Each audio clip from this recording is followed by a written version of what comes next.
నమస్తే. ఎండలు దంచి కొడుతున్నాయి.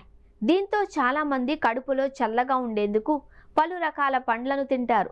అలాంటి ఆరోగ్యకరమైన పండ్లలో పుచ్చకాయ ఒకటి.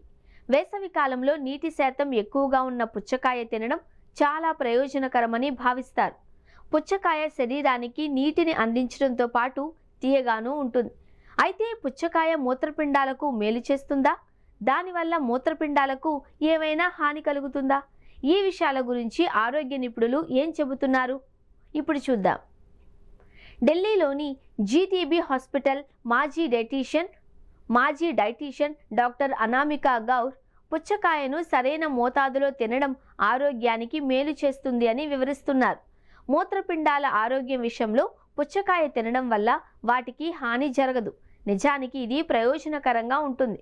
పుచ్చకాయలో నీటి శాతం ఎక్కువగా ఉండి అనేక ముఖ్యమైన పోషకాలు ఉంటాయి. అందువల్ల ఇది మూత్రపిండాలకు మేలు చేస్తుంది. పుచ్చకాయలో 90% నీరే ఉంటుంది కాబట్టి ఇది శరీరానికి తేమను అందిస్తుంది. ఇందులో విటమిన్ సి కూడా ఉంటుంది.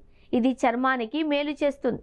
పుచ్చకాయలో పొటాషియం కూడా ఉంటుంది. ఇది కూడా అన్ని విధాలుగా ఆరోగ్యానికి మేలు చేస్తుంది. మూత్రపిండాల వ్యాధి ఉన్న రోగులు పుచ్చకాయ తినవచ్చా? పుచ్చకాయలో మంచి మొత్తంలో అమైనో ఆమ్లాలు కూడా ఉంటాయని డాక్టర్ అనామిక వివరిస్తున్నారు.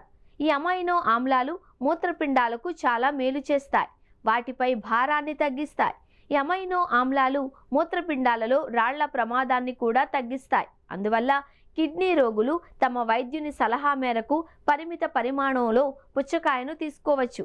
దీనివల్ల కిడ్నీ రోగులకు ఎలాంటి తీవ్రమైన హాని జరగదు. అయితే తీవ్రమైన మూత్రపిండ వ్యాధులు ఉన్నవారు వైద్యుని సలహా మేరకు మాత్రమే పుచ్చకాయను తీసుకోవాలి. పుచ్చకాయలో నీరు ఎక్కువగా ఉంటుంది. మరి అది మూత్రపిండాలను శుభ్రపరుస్తుందా? పుచ్చకాయలో నీరుంటుంది అని, కానీ అది మూత్రపిండాలను శుద్ధి చేస్తుంది అనేది ఒక అపోహ మాత్రమే అని డాక్టర్ అనామిక అంటున్నారు. మూత్రపిండాలు వాటంతటా అవే శుభ్రపడతాయి. దీనికోసం పుచ్చకాయ తినాల్సిన అవసరం లేదు. పుచ్చకాయ శరీరానికి నీటిని అందించి పోషణను చేకూర్చినప్పటికీ అది ఏ మూత్రపిండాల వ్యాధిని తగ్గించదు లేదా మూత్రపిండాలను శుభ్రపరచదు అని తెలిపారు. అయితే ఏవైనా అనారోగ్య సమస్యలున్నా, సందేహాలున్నా వైద్య నిపుణులను సంప్రదించడం మంచిది.